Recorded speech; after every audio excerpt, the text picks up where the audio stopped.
So, Obriedo, 60 and 4 minutes. What do we have? How long is that? 60 and 4 minutes. Yes, is 64. she gets it. Finally. Took you a while. It's official. It is official. Gabriel, how you feeling? Good. Obriedo. I'm very good. Alex. I feel great as always. You don't need to ask me. Julia, how you feeling? It's okay. Okay. Mila? Yeah? All right. So we start with just one question that we'll get to at the end. Would you pay money to become 10 centimeters taller? Think about that. That's going to be our final question of the day. But this is officially our first episode of the Bund Frequency. We've been talking about doing this for a long time, so it's finally good that we're sitting down and we're doing this. It's a pleasure to be here with all of you guys. The episode is very simple for today. We're just going to introduce ourselves, so that the listeners, the people who are going to watch the show, they kind of understand what the show is about. We'll also just test out some of the formats around, business, tech, culture, creativity, and everything else that's happening around us, right? So the goal for today is not to be perfect, right? We're not aiming for a pitch perfect episode. We really just want to talk about what the show can be and what it will be. And more importantly, who we are as the team members that make this show possible. Because without everyone here, this show would not have come to life, right? So for everybody who's watching, this show is basically a show where we talk about business, we talk about tech, we talk about culture, but in a way that it actually makes sense. And that was one of the things that I and Alex discussed when we were starting this. If you remember, what are some of the things that we spoke about on what we want this show to be when we started? Basically about life in Shanghai and how we can cover the life here. Because we didn't want to talk about specific topic. We wanted to make it more interesting for a broad audience. So everybody can join in, learn something new, not only about business or investments or tech, but about regular life in Shanghai, what you can do here. If you want to come to Shanghai, what are the possibilities or businesses you can also find in Shanghai or in China overall? Or if you want to go abroad, some insights, how you can establish a business outside of China, and share your ideas. Absolutely. And I think to also add to that is we're not trying to be experts on every topic that we discuss, but what we're basically doing is we're taking all of these things that are happening and we're asking, okay, why does this matter? And how does this connect to normal people? Because the life of this show is that it is very relatable to everyone who listens and who watches this show. Again, it's a morning show. So It's we a want morning to show. just a regular topic Right. to ease your brain, ease your Right. thoughts in the morning when you wake up and like, okay, let me listen to these guys. Exactly. And that's why we have very incredible people in the house, my favorite being Obriedo. Yeah. And we're going to get to that. But before we get into the topics, let's introduce the people in the room. Let's start with Gabrielle, actually. I was going to start with myself, but I'll let her. Ladies first. Always. Ladies first. Gabrielle, introduce yourself. Who are you? And what should people know about you? And what do you do on this show as well? Okay. So my name's Gabrielle and I was born in Shanghai and I'm now 15 years old. And my position is this group is like production assistant junior and yeah. Great. What is one thing that people might not guess about you? I'm actually mixed blooded. What does that mean? Yeah, I can count as half Korean, half Chinese. Oh, ladies and gentlemen, I didn't know that. That's new information. Okay. So is that from your mom or your dad? Father, Okay. son, Do you speak Korean? only one sentence. Which is? 안녕하세요. That works. That works. That works. That's incredible. So what kind of conversations do you personally like to have? I mean, I'm not very involved in like business aspect, so maybe just like normal life in Shanghai and how like a middle school student like grew up in Shanghai and like have like been like the traditional Chinese public schools and like international schools might see things like differently. Interested. So do you think that's a conversation that people in your age group usually have, like about school, going to like a Chinese school as opposed to like going to an international school? Yeah, sure. There Okay. are like many topics on Reynolds as well. Okay. Interested. Interested. Well, ladies and gentlemen, Gabrielle. And now we move to the next person, Obriedo.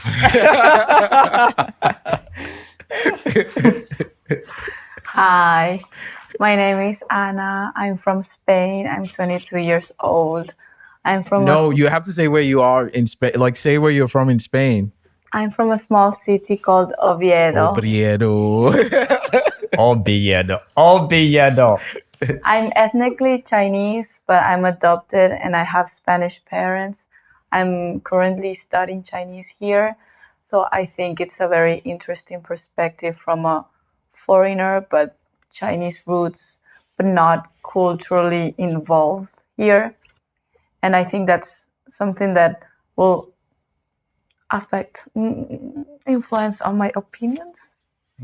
My English is not very good right now. Your English is okay. Your English is okay. Your English is okay. All right. All right. Great. Great. What about on the show? What is your role on the show? Production assistant with Gabrielle and another girl called Cecilia. And I studied film in Spain. That's why I'm actually here right now, thanks to Tayo. No, thanks to everybody. Not just me. Thanks to everybody. And everyone. Okay. Okay. So follow-up question for you, Obriedo, is what topic would you talk about that you don't overthink? Like it just comes to you like that. Probably any topic about young people lifestyle, or now that I'm in Shanghai, whatever related to identity, friendship, or common problems that foreigners have here. Interested. We did have a very long conversation about like identity, and she does have some really strong perspectives on that. But maybe that's going to be another episode on the show. Ladies and gentlemen, Obriedo. Obriedo. Alex, your turn, buddy. My turn. I thought we're starting with ladies.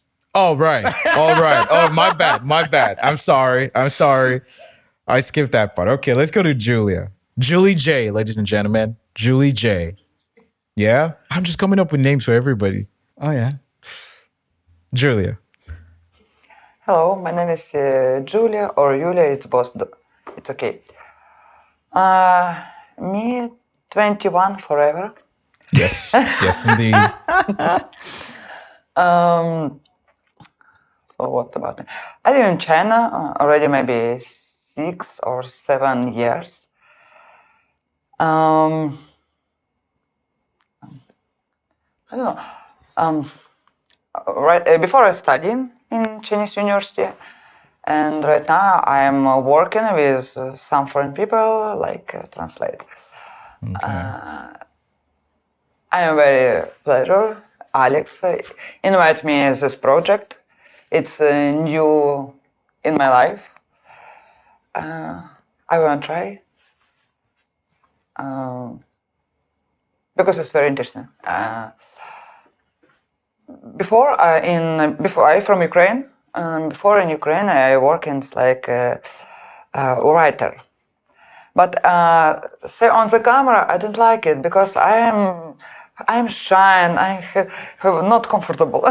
So I'm like at the backstage Right, work, but right. on the camera, it's not my way. Right. So it's my first time maybe.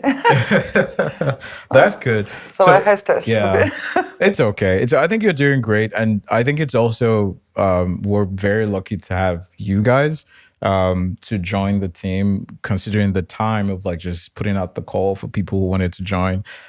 So we're very, very lucky to have you. We're very lucky to have you guys here. Thank you for that. Thank you for that. And let's go to Mila. Yeah, We're about hello. to drop. All right, yeah, should be on the wide. I'm just wondering which camera to speak. Okay. Yeah, I'm Mila. Yeah. I'm here to manage all the cameras, literally. But I speak about 5 foreign languages, but it's not my Ooh. superpower. No, the superpower is I catch the rainbows and put in them on the canvas on human form. Right. Yeah, so like we would say like I'm a light fairy or cameras fairy. A light Something fairy. like this, yeah. Anna's like, oh, light fairy. What are the 5 languages though? What are the 5 languages? Russian, I'm native, yeah. German, Ooh. English, Turkish, Guten Polish, Tag. Chinese a little bit. Guten Tag. Yeah. Wie heißen Sie? Well, I have no idea. So Russian, German, Chinese. Polish, English, Ah, what else? right. Turkish. How do you say hello in Polish? Cześć. Ah. Cześć Państwo. It's like hello, ladies and gentlemen. Oh wow. Yeah. That's interesting. Is she the only one who speaks like 5 languages? Or like Alex speaks like what, 4-ish? Russian, English, German, Belarusian 4, Yeah. and a little bit Polish, I would say as well. Right. Anna? Spanish, English, and learning Chinese. Learning Chinese doesn't count as speaking Chinese. Doesn't count. So you only speak 2 languages. Gabrielle, how many languages do you speak? Chinese and English. Yeah, Not even Korean. I'm learning. Okay, so yeah, you're in the same category as her. Julia, how many do you speak? Maybe 3, 4 language. Oh wow. Which is And of course Russian, Ukrainian. yeah. Maybe sometimes understand Belarusi language. Yeah. Because so close. And yeah, if you talk with some Polish people, also understand you. Right. And of course, little bit English and Chinese. And Chinese. Oh, okay. And you, Taya? Well, we're not gonna go to me, ladies. We will not go to me. I would say 3, 2 actually. Like the 2 languages that I think I speak well is just English and Chinese. I used to be able to speak French quite well, but after all this time, I don't think I can keep up anymore. I still listen, but I'm not able to like fully express that. But I can speak obrigado. All right. So we do have another team member who's not here. She's currently in the Bay Area in San Francisco, California. Right. Let's get into what the actual show is. Like we've said, when people usually talk about all of these things, whether it's business, social, cultural, or anything, I find that it usually falls into 2 segments. There are people who talk about things from very technical standpoints. It's like it's this, is this.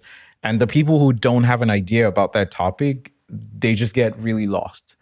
Or you have people who they only talk about things on the very surface level. And it's like you kind of listen to them, but you don't hear anything.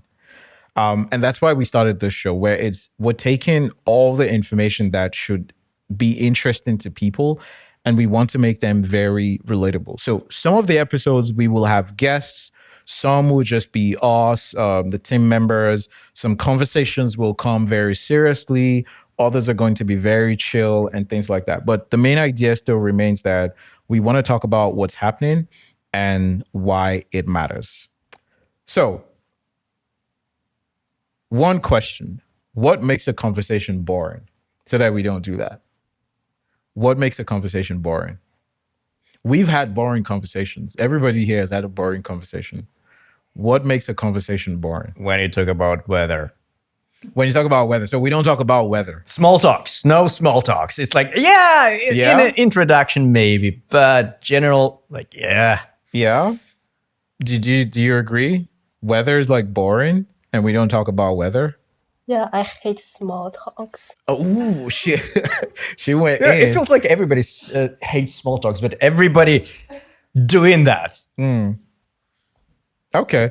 So let's go straight to it. No small talks. Gabrielle's like, I hate small talks. Let's not do that. So we're not going to do that, Obrero. No small talks. We live in Shanghai. What is something that people outside of Shanghai misunderstand about Shanghai? Let's start from there. Maybe not about Shanghai, because for most people, Shanghai is international city, but everybody thinks, okay, Shanghai is in China. And everybody, or a lot of people have a lot of misconceptions about China overall because of the, I would say, Western media. Because when you come here, you see it differently. And the life and people, man, I love China. I love Shanghai.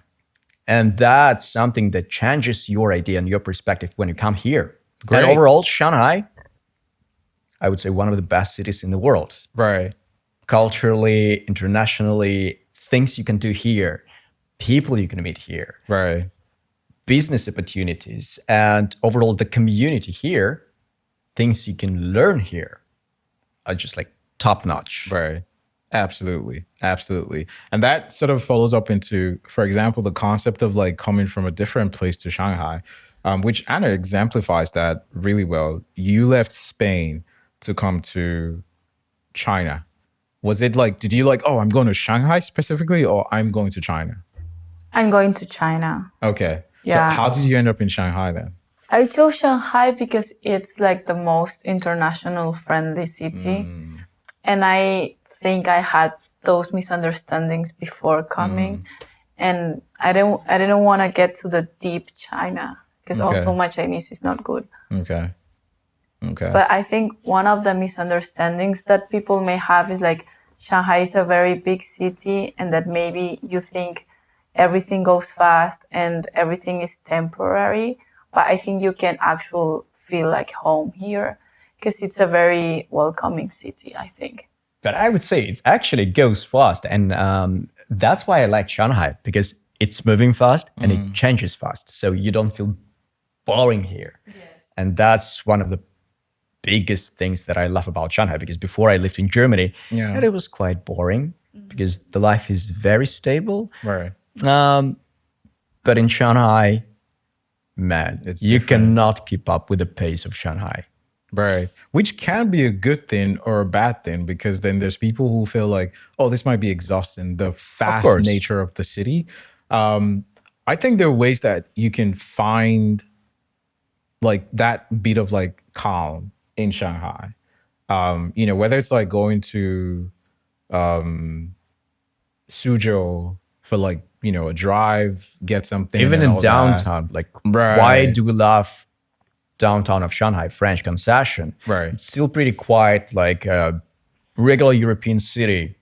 Not a lot of skyscrapers, Right. a lot of green areas, green alleys, and you like it. Right. And it's not your typical industrial city that is just like streets, a lot of cars and people. Right. No, in downtown, it's pretty quiet. Yeah. And if you're a nature person like I am, you know, there's Zhujiajiao, the old town. And I particularly like there. You know, just go. It takes what, about 50 minutes by the subway. You're there. There's like a whole greenery in front of you. It's quiet. It's everything. So I think there are ways that you can enjoy Shanghai, but it's also, it's a metropolis. If not anything, this is the biggest metropolis in the world. So it moves at the speed of light. But it would be interesting to hear from Gabrielle on this. You were born in Shanghai? Yeah. So you've lived in Shanghai the whole time. Yeah. Okay. What do you think about the perspective that we've shared as like people who were not born in Shanghai? What do you think about that? I think like they are just like very true. Okay. Like they like the pace of Shanghai, like it is very fast. Like especially like when it's holidays, like I think like native like Shanghai people, like they don't really go out to like the famous places when it's holiday. But if you go, like you will see like tons of tourists and like just moving like very fastly.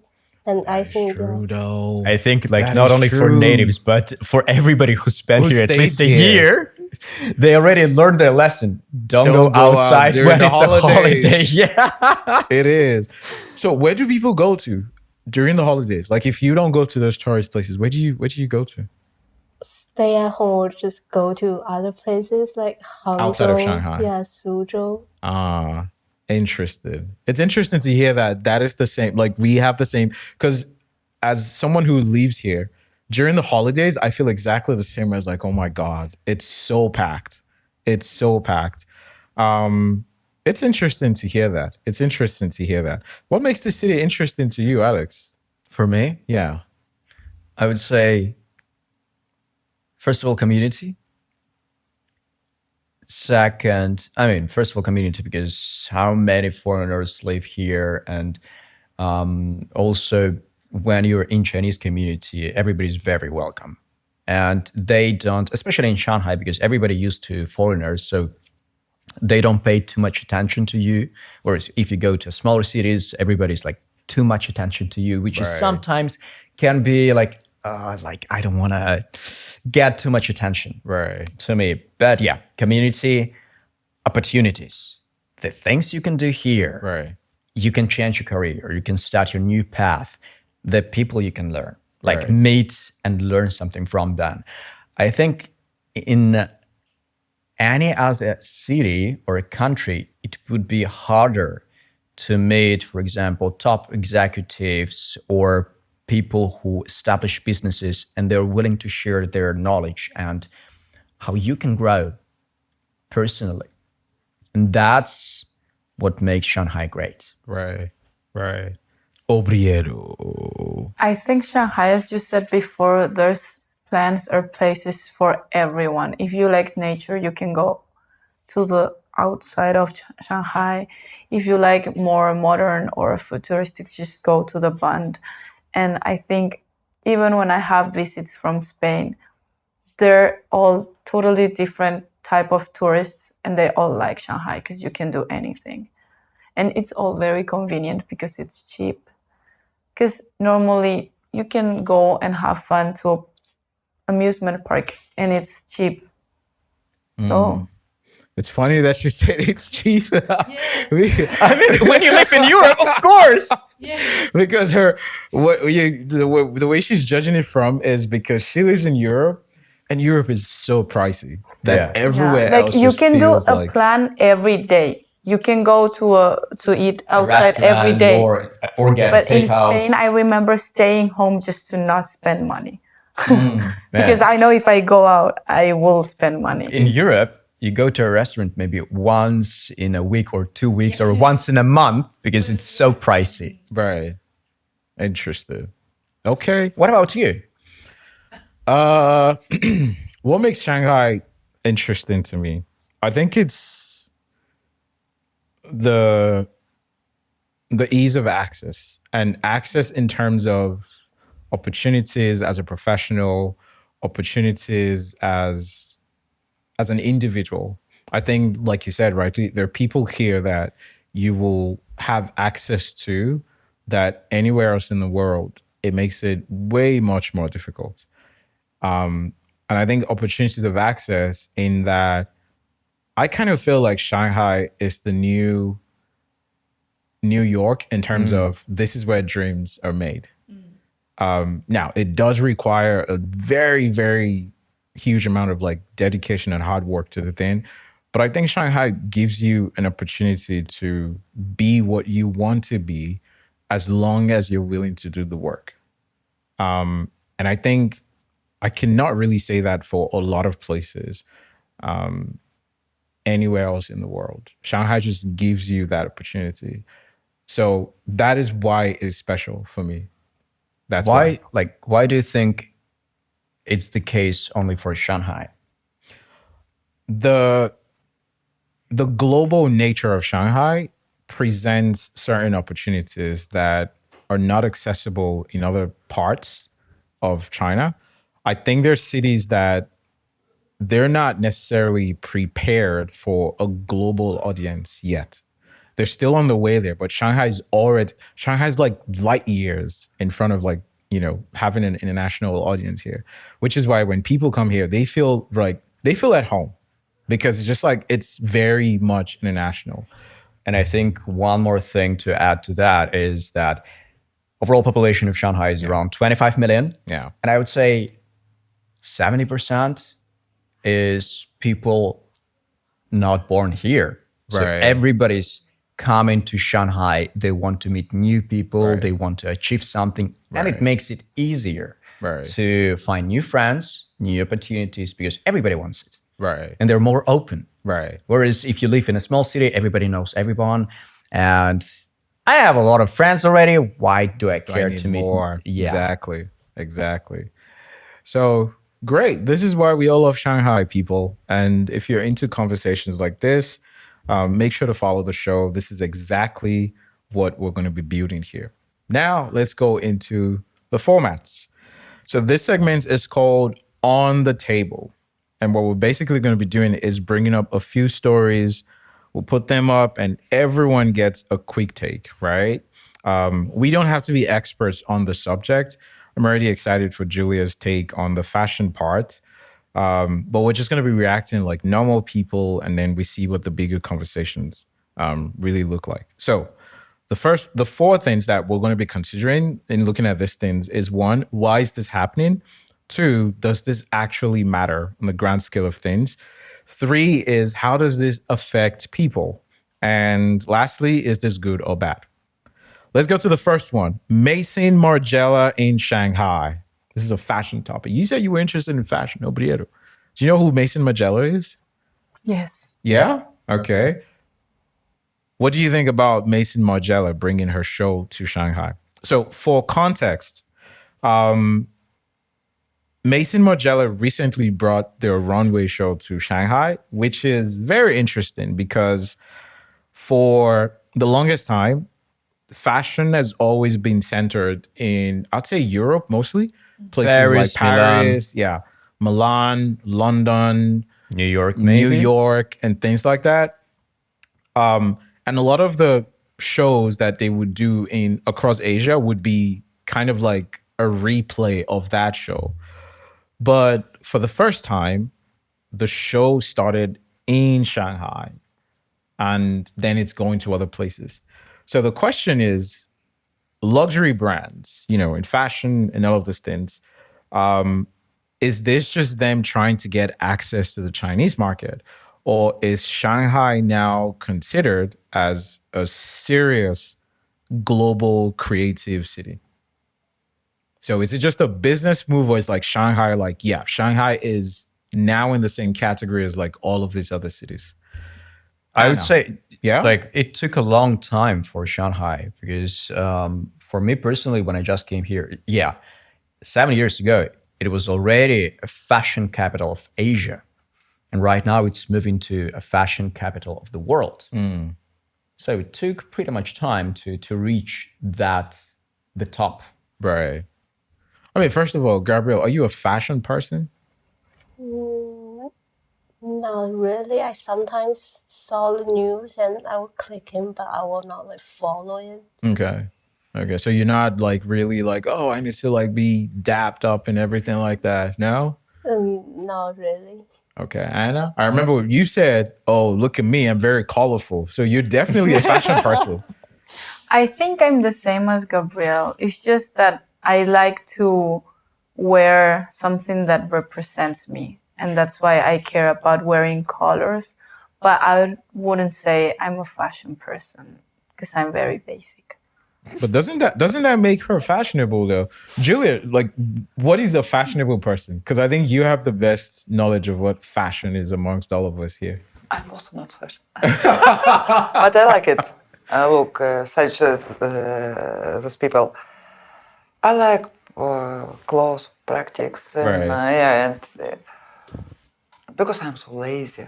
Mm, Because, but I know it's in our country, and it's like Ukrainian, Russian, every girl need like makeup Makeup, and dress, right. high heels. For me, it's boring. But sometimes not. Okay. Because if you go outside, everyone look you and it's beautiful. Right. It's Right. so boring.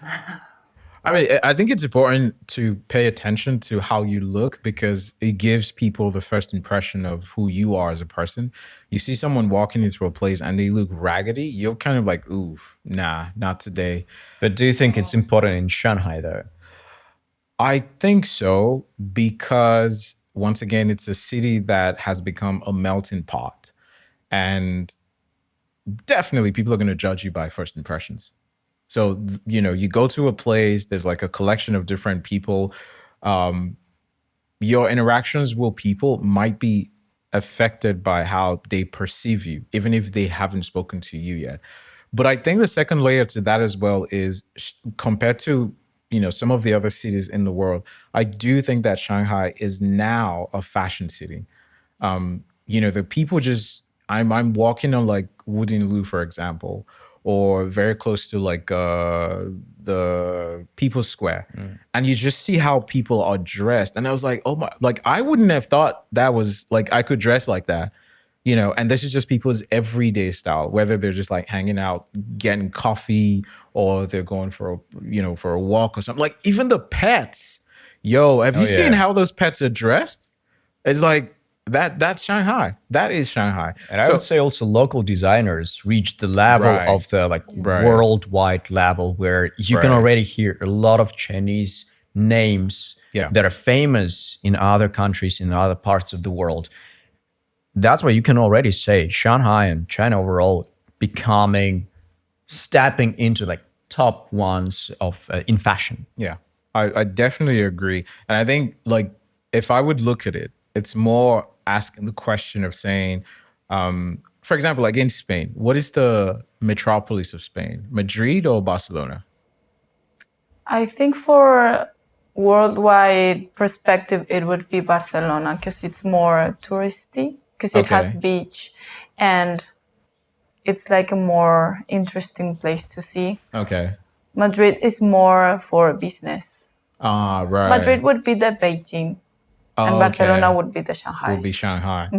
So what do you think that Shanghai has that Barcelona or Paris or London doesn't have?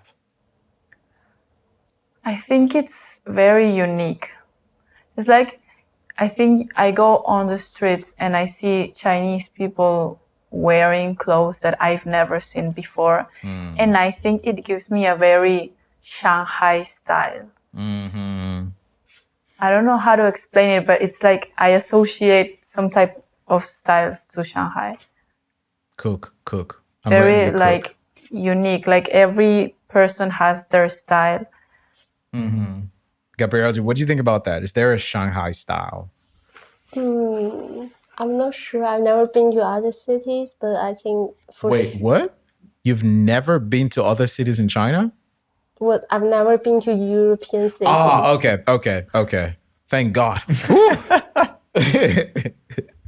Yeah. Uh-huh. So there's no way for you to like measure how. The only thing like I know about European cities is on social medias, but I think like for Shanghai it's more modern than the other cities since like they're all like built the way like maybe century ago. Right. So like for Shanghai it's perfect for more modern style Right. develop. Right. Interesting. But I would say what's not right now, the main change, that people starting moving from top brands in the Yeah. world like Dior or any other to local smaller like artisan brands. Yeah. And they appreciate more. And I would say it's not only in fashion, but overall, people getting or moving towards local handcraft things because they're more unique. And Shanghai gives you a lot of opportunities to get those things. To get there, right? I was interested in the story actually just because of the economics of things. Is that when businesses start to approach a new market, it's for two things. Well, primarily for one thing, expansion, profits. They want to make more money. And there's certain things that they consider before they go into those places. One of the big things is the businesses ask the questions, are people going to be able to pay for this? So if brands like Maison Margiela is coming to Shanghai as a foundation for the shows that they're about to do, then it means that they've seen Shanghai as a commercially viable place, which is a reflection on the fact that, you know, the economy is definitely doing better than most places, and that people have something we call spending power, which is the ability to be able to buy something. So if you look at it from that perspective as well, it just means that, you know, I think Shanghai's economy or the way brands, Western brands, international brands are seeing the local Chinese economy has moved from a place of they're the ones making the things to, oh, now those are our target consumers because people can afford to buy the things that we also make. Which is an interesting, you know, paradox when you think about it. China moved from being the manufacturer to now being, oh, they're the ones who's actually consuming the things, you know? And it's an interesting economics when you look at those things. Add When to that, it's also a marketing approach that China is doing here locally. Yeah. Because what they do, for example, once I was walking in downtown and I saw a huge line in front of the store, like clothes store, wear store. And I was like, what's happening here? Yeah. And what they did, they invited one of the KOLs to represent. So the KOL was ambassador of the brand. And people just go there to buy the clothes that KOL is wearing. So KOL culture here in China is very strong. Yeah. And of course, if you're a business person, you know it. And you're trying to use that power and invite more KOLs to represent your brand. Right. Absolutely. Absolutely. And that's, you know, that's the interesting thing about this topics that we're discussing is how all these international things are just happening in China and how they, because once again, Shanghai is not just where we live, right? It's a place where there's global culture, there's local culture, there's business culture, and there's creativity, and all of these things just keep coming together. Next, we're going from fashion to food. Who's excited? Of course, we all love food. To food. What's your favorite food? Oh, well, that was a bad question. I know how picky you are. I'm in. That is a very dangerous question. Oh, yeah. It changes, actually. I don't think I have a favorite food. I have a very picky diet. I'm very, very picky what I eat. But I do like a lot of protein, whether it's in the form of steak or chicken or turkey. Anything that's cooked with that, I really like that. So I'm not really sure if I can say that I have a favorite food.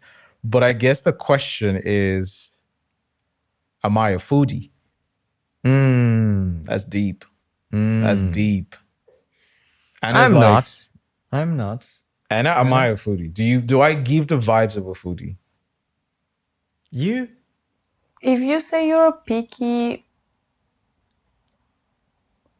as like you don't like many food, or picky as like you need to choose the place you eat? Picky as in I don't like a lot of food. Yeah. So like I go into a fight. There's several cases like that. We go to, first of all, I don't like fine dining. I think it's bullshit. I think it's because you should eat to get full, not eat to like, so I don't like fine dining. Wait, did you ever experience like fine dining? Yes. Like real fine dining? Yes, and I didn't like it because I left there and I was still hungry. Where did then you what's go the to? point? Okay. We're gonna have that talk about Michelin restaurants. Right. Did you go to any Michelin restaurants in I Shanghai? have. Chris actually took me there. Which one? Um, What cuisine? it was a mix of like Western and Chinese.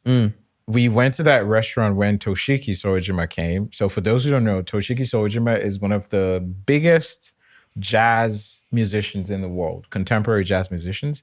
He plays the guitar. He's also known as one of the biggest, what's the word now? Someone who plays guitar really well. He's like up there in the world.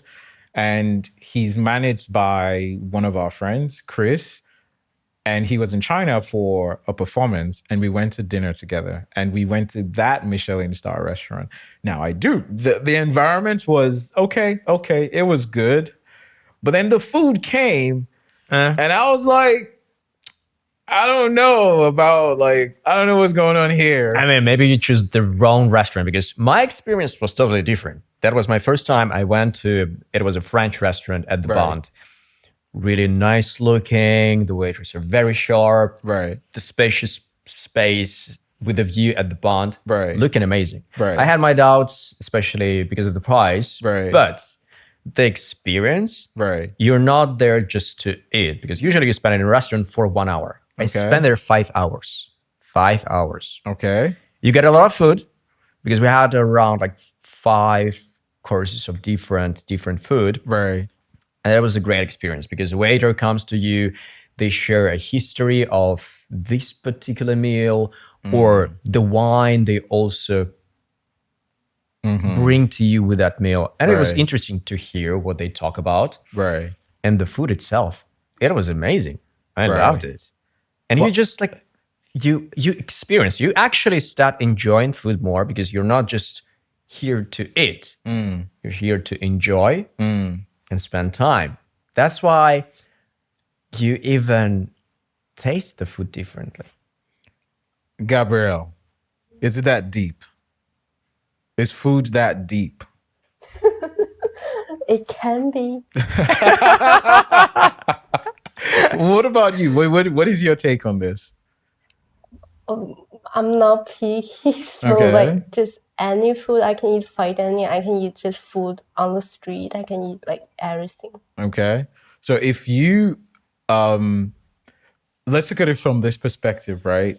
Which one are you most comfortable with? Fine dining, or like, so by any food, we're not talking to like street food, which there's some incredible street food, by the way, but like decent food, you go to, like, I wouldn't consider like Elu Falafel as fine dining. No. But I think it's great food. I love Elu Falafel. Fine dining is just, I think it's a whole different exercise, right? And it's not necessarily, also it's the aspect of like consumerism, Of course. right? Fine dining is consumerism. But you don't because- go there every day. It's something that's like a holiday celebration. You go there once a day. Okay. I don't know, a year. I mean, and I was like, well, I don't agree with that. Okay, cook. I agree with Alex. I think Of course, you're not going to agree with me. Obrigado. I feel like fine dining or Michelin stars are more the experience than the amount of food you eat. I think it's like when you buy an iPhone or you have like the Apple ecosystem, like it's not only the product, it's like the whole experience. There's restaurants where they're telling you a whole and full story of the origins of the food or whatever. I'm more into normal places because so- I'm okay. also a student, but I think, and I consider food art. Yeah. It can be art. Compare it to going to a cinema. How often do you go to a cinema to watch a movie? You don't go there to watch every movie, Right, just to a special one, right, to get experience. Right. Not just watch the movie, but have an experience. Because you could watch it at home. You could watch it on Netflix or whatever platform, but you go to a cinema to have experience and enjoy it. And watching the same movie at home and there can be differently. It's the exclusivity of going not very often. Yeah. Yeah. Yeah. Julia, what do you think? Fine dining I am agree with Alex. With Alex. Yeah. Okay. I mean, once again, I think that is the beauty of the subjectivity of taste.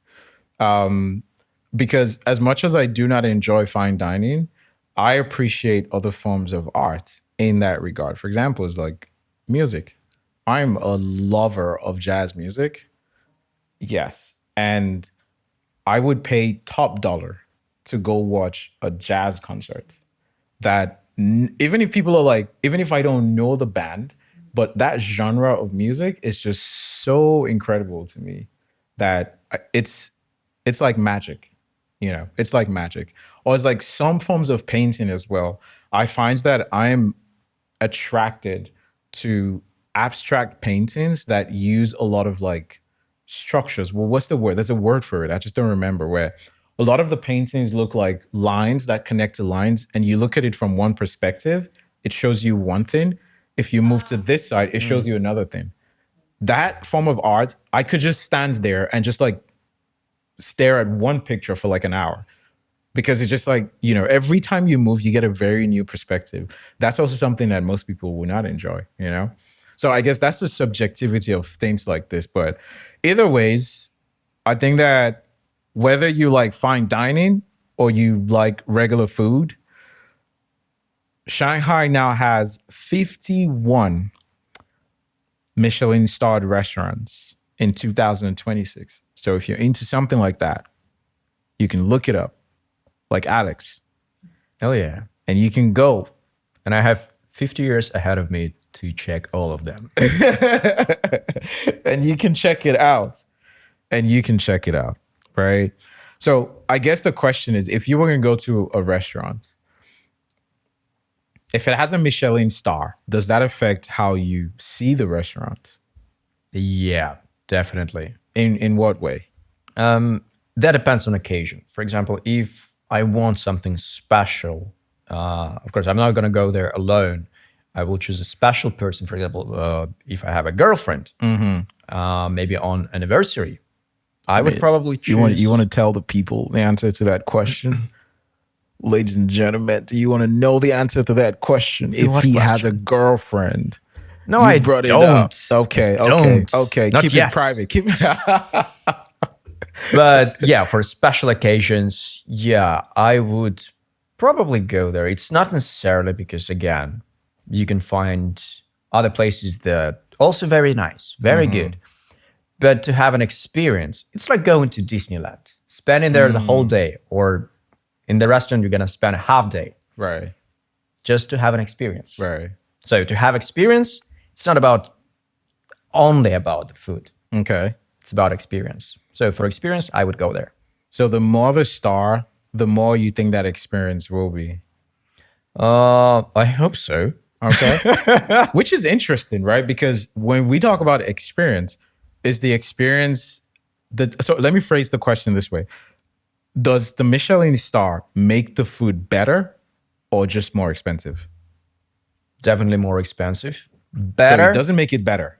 That depends. Again, that is it's very subjective. It's very subjective. Sometimes, okay, maybe they have Michelin star, but you don't like the cuisine they serve. Maybe it's some cuisine that you don't prefer, and it's fine. For example, I like Italian and French, so I would prefer that cuisine towards any other.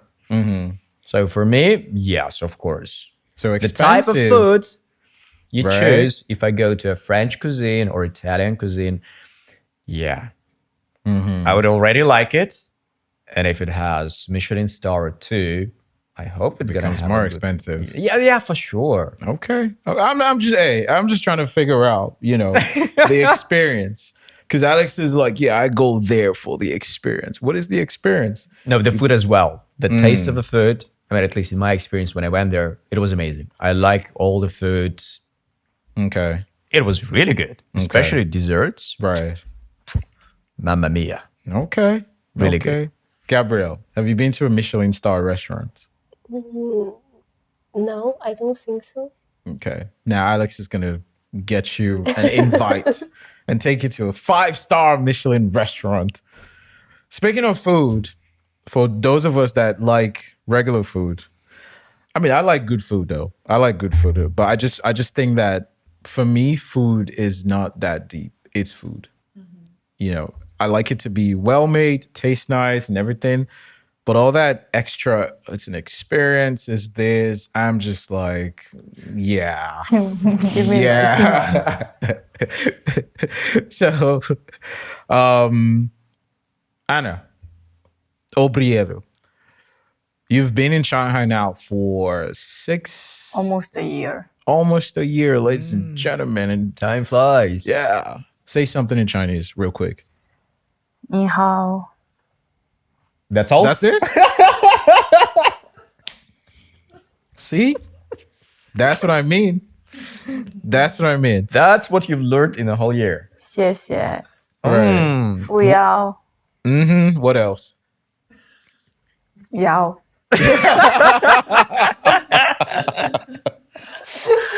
No, I'm just very shy with my Chinese. It is very shy with your Chinese. That's okay. So what is the best meal that you've had in Shanghai that wasn't fancy? So every day, basically, because I eat normal food every day. Well, what is it? What do you eat? What do you eat? The people want to know, Anna. My favorite food here, I always try to eat new raw mian. I just love the noodles and I just love the meat altogether. So I don't know. I don't try to find a place, but if I go to a Chinese restaurant, it's like, do you have this? Because I want that. I'm the type of person that if I like a food a lot, I will order the same every day, every time. So it's not about the experience. You just want to get full. Yeah, I was going to say about that. Like, I would go to a Michelin restaurant to taste new flavors. But if I want to eat, because I like eating a good amount of food, I just go to a normal place. What about like food culture in like Spain, for example, compared to Shanghai? Do you think there's a I difference? think in Spain it's very common to have very big meals. Like the Big. amount of food you have in Spain, it's very big. Like on your plate? Why? Why? And also you have first, second, then the dessert. In Spain, it's also very common to go to a bar, but like a day bar before eating. So you take your beer and then they serve you like For food. breakfast? No, it's like 12 a.m. You go to a 12 bar, a.m. you take a beer, and then they serve you like tapas, which is like small version of full meals. And then you go to the restaurant. So we eat a lot. And it's all very heavy food. It's like meat, Spanish jamon. chorizo, jamon, pan. So yeah. So That's- what is your take on that compared to like foods that you've had in China? I feel like here I got used to typical Chinese restaurant in the street. Like it's very small. They have only like 4 tables. And I really love that because I think those places are the best for me. When you see a small place, but it's crowded, it's like there. When there's like a queue Right. and you need to wait for an hour. Okay. Yeah. That's where you're gonna be. All right. All right. Interested. Right. Interesting. Gabrielle, when you do go to Spain, just know you're gonna be eating a lot. There's a lot of food on your plate. Next topic that we're going to, another very interesting one, and it's a lot of food. I know you're gonna be pleased with this. Shanghai Burger Month is here. It is here. I think Burgers. yes. It's going to be happening the whole of May. And I think this might be the most useful news of the week. What makes do we like burgers in here? Yes. Yeah. Yeah. Okay. What makes a good burger? What makes a good burger? Everything. Like a good bread, a good cheese. Meat and Considering bread. your food is like heavy, I don't understand what is a good burger anymore because how many things are in your burger back in Spain? Es que in Spain, there's not many burger places. And if there's, it's like the typical American burger, like like the Like chains, Oh, okay. McDonald's, Okay. Burger King. Mhm. Oh, And also okay. in Spain we have better food than burgers, so Yeah. I don't usually eat burgers in Spain. Flexing. Okay. And that's why Flexing. in Europe it's not that popular like burgers. Of course, you can get burgers in almost any restaurant, but people don't order Yeah, burgers the because typical you can places get are American burger. yeah, but you can get better food in Spain or in France or in Germany, Italy, because the local food is already It's like you eat a burger in Italy. like, Right. why? You eat. Maybe it's Pasta. made with some Italian, Yeah. swagger or something like But that. they're trying to make new like recipes with burgers in Spain. It's like Reinvented. yeah, they're trying to put like Come on. ham, mushrooms, Yeah. or like brie cheese, goat cheese. Yeah. Right. I would say before Shanghai, I wasn't into burgers that much. Shanghai changed me a lot. Shanghai changed him, ladies and gentlemen. I don't know many burger places here, so Really? yeah. Oh, And wow. my friends are always craving burgers, and we don't know where to go. So maybe this month will be the month. Ladies and gentlemen, she's going to learn the burger places on this show. I will get my passport, the burger passport, and try all All of the of them. places. Yes. That's why you should check this out. The Burger Month. It is back, right? Gabrielle, are you a burger person? Yeah. Yeah? What makes a good burger for you? The meat, like it gotta be juicy. Yes. She went there straight away. Yeah. Okay, what else? What else? And like the bread, like it gotta be like it's got some like milky flavor. Like Expert right here, ladies and gentlemen. Yeah. She said milky. Gabrielle, you've been having way too much burgers. The way she defined was like the meat has to be this, the patty, the bun has to be this. Okay, what else? What else is there? Do you like vegetables in your burgers, or you just like straight up? yeah, Okay. like vegetables, and like maybe sometimes mushrooms. Interested. And like 2 months ago, like Shanghai has a burger festival. Yeah. It's like a fair. Yeah. And my friends went there and like she said the burgers are so good. Like mixed with like Chinese flavors. Yeah. I think Shanghai, some of the best burgers I've had in my whole life, and I've had burgers from multiple countries, they're from local shops in Shanghai. Now, I'm not going to disclose them because, that's my fine dining, and I'm going to keep that myself. But Shanghai has a really, really good burger industry. The types of burgers that they make, there's this one that we usually get. Like Where? It's around the office area here. The one you got the last time that it came and I was like, that smells really good. Oh yeah, I don't remember the name of the place, but It's it's not good. 101 Burgers, no? Don't remember. But Really, I also really good like I burger. prefer not the chains like burger chains like McDonald's, Burger Yeah. King, and Yeah. so on, KFC. Yeah. But the bars that specialize Yes. in burgers. Yeah. And their burgers, the things they So good. invent because they want to make it special, it's good. And people try to make it like better and better. Like the amount of burger, like American burgers, restaurants and bars open in Shanghai just in the past years is crazy. Yeah. Like the number jumped from 1,000 something to almost 1,600, I think. Yeah. Yeah. Which makes me think, should we do a burger review episode and we just buy burgers from different places? Yes. Oh yeah, yeah. That And can we be just really try good. them and we rate them as like Shanghai's top 10 burger joints. Are we going to do that? Yeah. Gabrielle, you in? Yeah. Anna? She went quiet. She went quiet. Shanghai has incredible burgers, y'all. And the Burger Month, there are a couple of people that I know as well that have restaurants that are going to be exhibiting at this this fest. So If you want to try good burgers, Anna, you need to find that and go to that place. You will find really, I will really need good to ones. ask you both Oh, for yeah. places. They're really good places. They're really good places. All right, we're coming to the last one on the show.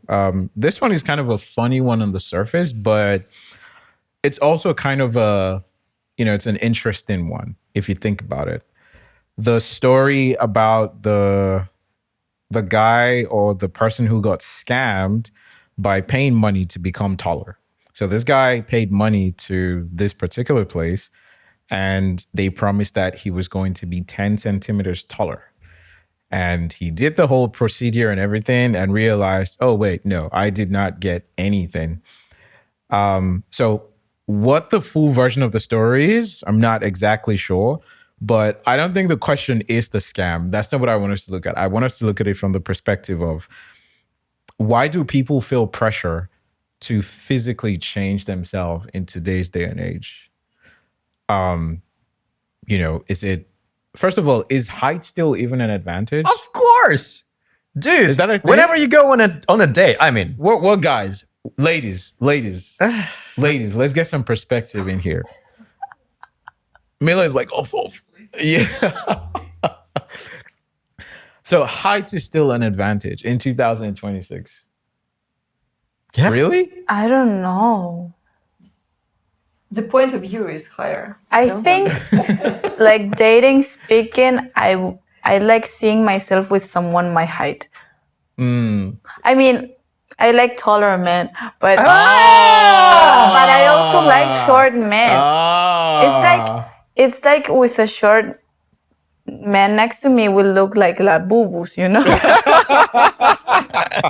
like it's more like a friendship, but it's your boyfriend. Okay. So you're not very big on height. No. Miller's big on height. It's an advantage for you. But we women have an option. We can use the heels. Yes. We can adjust it. Okay. So height in a guy is also an advantage. You think so? Wow. of course, Wow. of course. That's why I hate my 175 centimeters. So would you pay money to become taller? Of course not. Okay. No, I don't care. I like my height. Just Right. like sometimes it's bothering when you go or when you check some dating apps and some girls, a lot of girls actually say, okay, I'm not going to date a guy if he's not, if he's shorter than 180, like Right. 6 feet tall. Right. That's the minimum. I'm Right. like, what? Are we judging by the height right now? Right. What is the advantage of having a tall man? Like, what does that to you? I don't understand. Good question. Genetically, Ladies, you have Gabrielle? a taller baby if you a taller baby. Listen to Gabrielle. She's speaking truth. Yeah. Gabriel, what about is height, like, is this something that you guys discuss in high school? It's like, oh, that guy's like tall or something. Is that a thing? yeah, sure. Okay. So why is height an advantage? It makes you look good. Really? I mean, I think taller people they have longer legs, proportionally. Maybe. So it. Okay, just checking. Yeah, and I want to be 5 centimeter taller because if right now if I wear 10 centimeter heels, I will be shorter than my friend. I mean, you can still grow. I can't. You cannot? Like, I can't. Eat more carrots. Drink milk. Mila, what do you think about what she said? Like, what is it? I've heard that it's popular among the students, high school students and middle school students, to consume growth with vitamins and get taller. Get taller? Yeah. Is that a thing? I ate them when I was young, and that's the effect I have now. Ah, this is your height. You're maxed out at this height. I wish 2 or 3 centimeters high. Okay. Yeah. But what is the advantage? I guess that's the question that she's asking. what advantage advantage to, I do mean, you get? Also, Just- they associate height with strength. Not really. I mean, biologically, that's not true.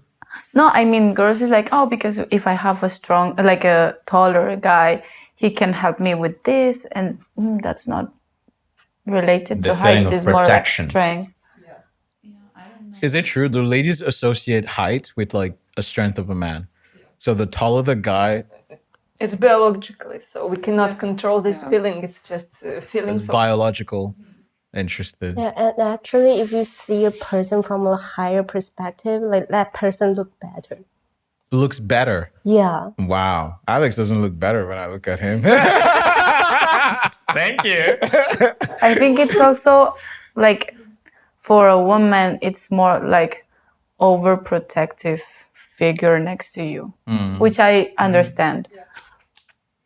That's an interesting ideology, though. But because- overall, I yeah. think the trend right now of changing your looks, or in that way your height, it's something that, especially I would say in Asia overall, people do it more, changing the way they look because of the competition I was actually going to say because of social media.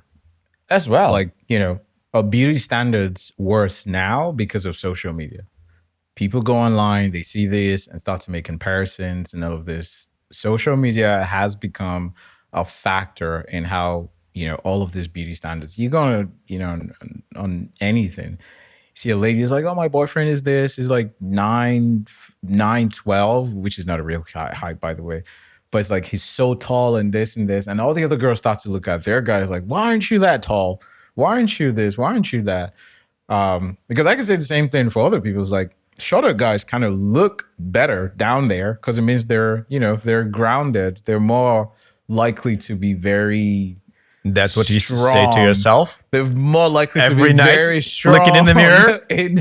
I'm good. strong and independent I'm man. 170. So my height is like, I'm average height. You're not. I'm average height. You're like at the edge. You should see me on a basketball court. That's what you know. Okay. That's okay. what you know. So social media has definitely played a part in all of this and how like beauty standards have kind of gotten worse. And it's interesting that we have a variety of like age groups, but that is consistent in, in high school where it's like, yeah, we actually talk about these things. And Hannah, who's in college, is like, oh yeah, we talk about these things. And then for us who are working class, like we still talk about these things. But it's actually a very interesting topic about like genetics and things. Yeah, we cannot change like height or something else, but we're getting into the age, into the era where people start doing that. For example, I don't know if you guys read the news about the new company in Silicon Valley that offers changing the genes of your future baby, making the baby smarter, or changing the color of their eyes. Right now, they're positioned like we can make your future baby smarter by tweaking the DNAs of the egg, and that's something that a lot of people right now trying to buy. Right. And the thing behind it, because we're stepping in the age of AI, and how they market it to make your kids more competitive to AI. They have to be smarter. Wow. Interesting. And we can help you to do that. Interesting. And of course, parents will buy it. Every parent wants their kid to be smart. Right. And especially when everybody's hearing nowadays, like, yeah, AI will replace all of us, take our jobs and everything. And of course, they want to secure the life of their kids, and they buy those services. The downside to that, though, what I feel is dangerous about that in society is the concept of all these standards that we have, smart, beautiful, and all of these things, they change over years.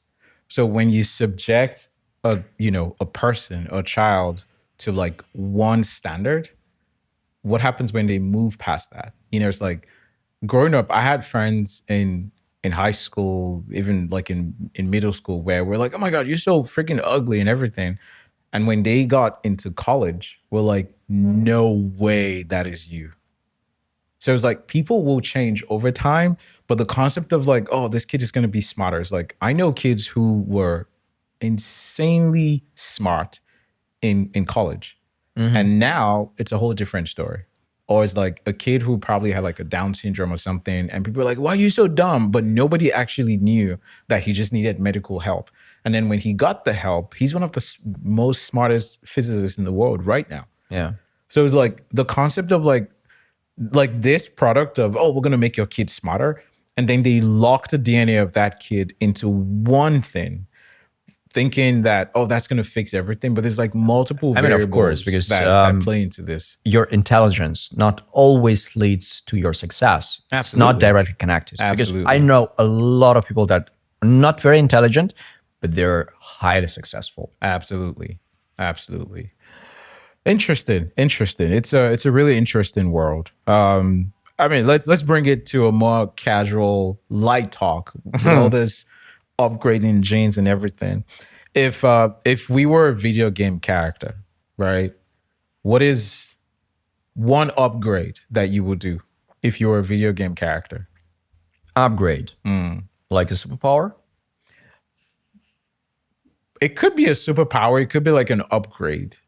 You know, kind of like you have an ability or you don't have the ability, and then you kind of like get an upgrade, like in video games, and now you have that ability. What is the one thing? Like strength, agility, stamina, or what? What do you mean? I don't know. It depends on what I would say for me is if I could clone myself and have like a second version of me, so that when one version is tired and needs to go to sleep, the other one just picks up and continues working. That's what I would do.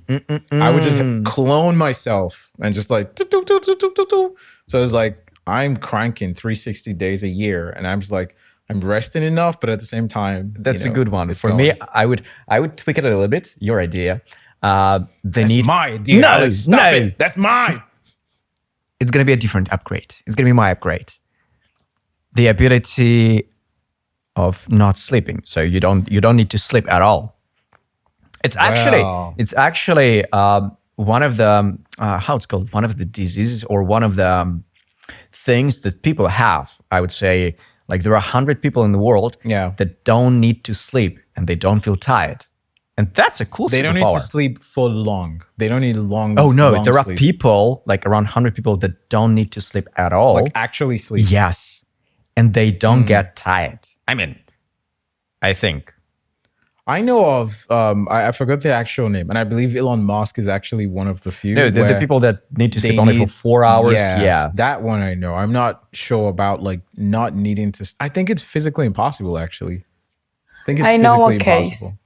Of the person who doesn't sleep. Yeah, it was a kid. Yeah, it's like something different in your genes, in your DNAs, Yeah. that blocks the need of sleeping and getting tired. So you're not getting tired. So there's no cortisol at all. No, in their no, like systems. you're not. There are no Interesting. disadvantages in that, but it's such a rare thing. case. So you have more time. Yeah, You can do more things in life. yeah. Interesting.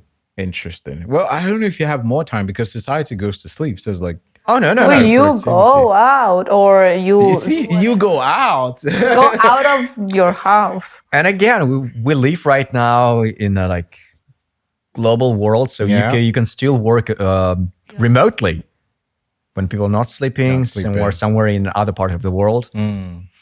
So you can still have things to do. Obriedo, what is your upgrade? I don't play games. It's not playing games. So I don't know what kind of upgrades would be convenient. For you. I'm just imagining Minecraft, and I think the thing no, not Minecraft. I think the thing you said about cloning yourself, it's very useful. Because maybe if you're in danger, your clone can go and help you. And help you how? Help yourself. Because it's She's too... just making it up. Gabrielle, what is your upgrade? The ability to control time. Ooh. Why time? Because we don't have time. Yeah. I can just pause and do everything before the deadline. Oh, that's great. Sometimes I'm dream about that, like just stop the time, pause it for a moment, and do whatever you want. Yeah, especially when I was running out of time to do my work, I just want to pause the time and finish it. Yeah. But the parallel to that as well is the concept of life is in also enjoying the moments where you don't actually finish the work and you're still comfortable in that. How to be comfortable if don't finish the work? It's in knowing that. So I think about it from a perspective of process and results. I try to separate those two things. My process, I can control. How I do things, I can control. But the outcome of that process is not left to me. So let's say if I take a very, relatable example to use, I can prepare for an exam. I can read for an exam as best as I can. I will take the exam and try to do it as best as I can. But how I score on that test, I cannot really control that. Because what happens on the day if you have a headache, for example, or you're just not able to concentrate, or there's a smell that's distracting you in the classroom? There's so many things. But if I've prepared as best as and I think this is where people need to be truthful to themselves, is you're not trying to like do half work. Like you do the work, give 100%, but then when the results don't come, you still need to be rest assured in that I have done what I was supposed to do. And whatever the result is, I'm comfortable in my process. And I think it's how I would advise that people, go through life. Because I think one of the biggest problems in today's day and age is people are so attached to the result of things of, oh, if the result is coming, then it feels good. If the result is not coming, then, oh my God, everything has to be wrong. No, the results are not just coming.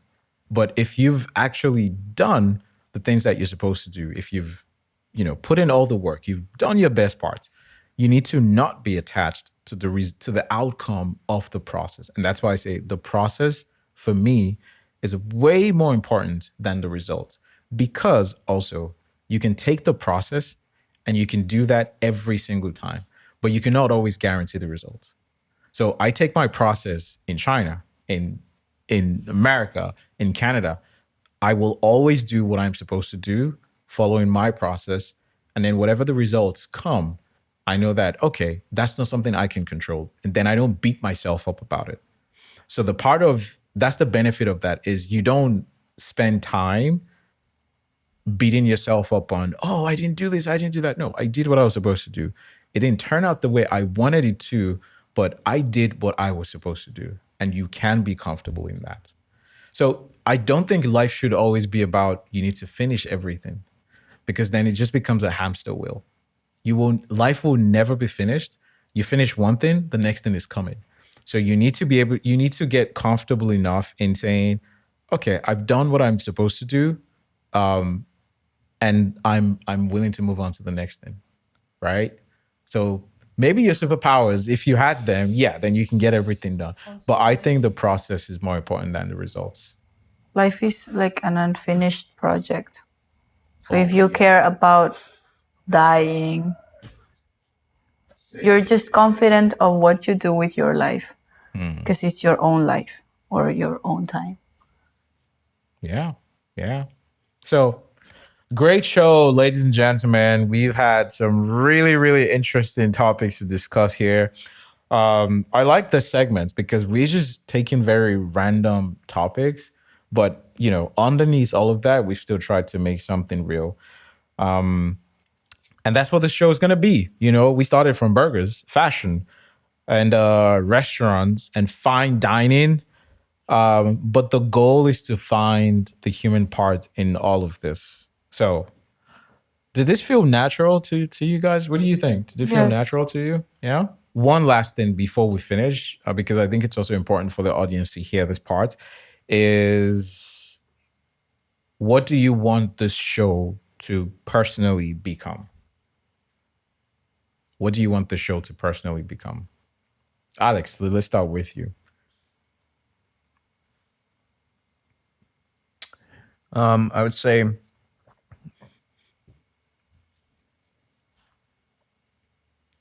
a safe space where people can, again, not to overcomplicate things, where it can still listen to experts if we have some special guests. But again, we're all friends here, just friendly talk, like a group of friends, people gather together and talk about their regular life in Shanghai, what they do, their struggles, interesting ideas. And that's the goal for me. Yeah, absolutely. I would say the same as well for me. It's just, I want this to be a space for just honest, interesting conversations, not something polished. There's no like fake, deep conversations or something like this. Just we're talking about culture, we're talking about business, tech, and everything that's happening around us.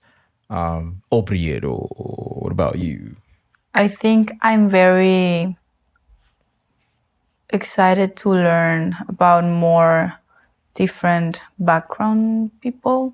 I think we all have different perspectives and life experiences, which will add a lot to the table. Yes. Great experiences, and that's what life is. It's a collection of the lived experiences that we have. Gabrielle, what about you? What do you think? I think like the show is gonna be like very engaging, especially to the audience, because like people can actually maybe resonate emotionally with like, especially we have different like background, to really understand and participate in our conversations and Right. topics. Right. And it's actually great to have new generation on that podcast. And well, we're not old generation. What do you mean new generation? she We're is not already old. like new. She's not even like, are you still Gen Z or you already Gen? What goes after? I think she's after, no? I'm born in 2010. Still Gen Z. The last years of Gen Z. Right. Is there another one after Gen Z? Yeah. What are they called? Alpha. Gen AI? Gen Alpha. Ah, They're the alpha? Yeah. Wow. Yeah. Okay. And Julia, lastly, what do you want the show to be? I think our podcast Yeah. make more offline and online people. Yeah. And we make top number one Let's go. in YouTube. That's what we're hoping for. I think for me as well is that if people watch this and they feel like they're part of this conversation, then I think we're doing something right. And I think that's going to wrap up this episode for episode 0. Everybody, bring it in. That was good. So once again, this was just more of an introduction to the show, just to give people a sense of who we are as a team and what the show is and what it is going to be about. Our next episodes will be a bit more structured. There'll be more topics, more guests, and hopefully even more better conversations. If you've enjoyed the show, please follow, subscribe, like, do all those other things. And this show is produced by Limecut Studios in Shanghai. They're a creative and storytelling company that is focused on ideas that feel very human and grounded in realistic stories and that are worth sharing. So we will see you guys in episode 1. Ladies and gentlemen, thank you. This is the Bund Frequency. And I want to say one more thing. Obriedo.